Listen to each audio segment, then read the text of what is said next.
पागल मन के जो है मिली नाही कितनो चाहे पागल मन के जो है कुछ ऐसन करी राम जी हमरो खातिर रोए कुछ ऐसन करी राम जी हमरो खातिर रोए।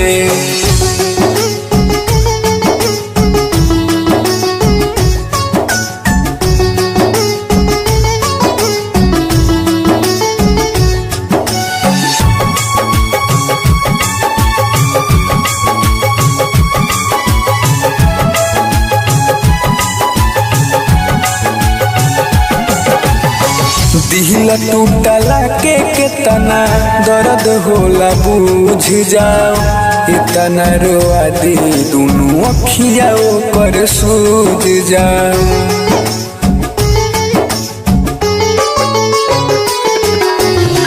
दिल टूटला के कितना दर्द होला बुझ जाओ इतना रोआ दी दोनों अखिया पर सूझ जाओ। जैसे हम ना सोतानी नहीं हो सोए जैसे हम ना सोतानी नहीं हो सोए कुछ ऐसन करी राम जी हमरो खातिर रोए कुछ ऐसन करी राम जी हमरो खातिर रोए।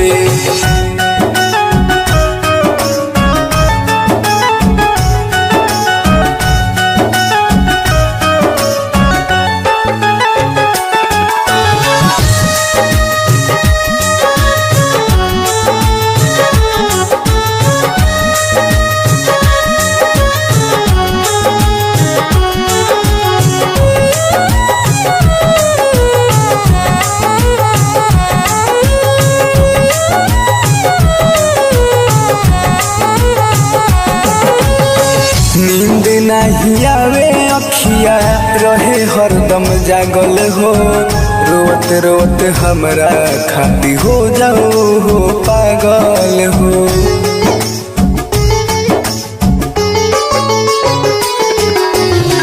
नींद नहीं आवे अखिया रहे हरदम जागल हो रोत रोत हमरा खाती हो जाओ हो पागल हो। अमर जीत के छोड़ी गईली प्रबुद्ध के होए अमर जीत के छोड़ी गईली प्रबुद्ध के होए कुछ ऐसन करी राम जी हमरो खातिर रोए कुछ ऐसन करी राम जी हमरो खातिर रोए।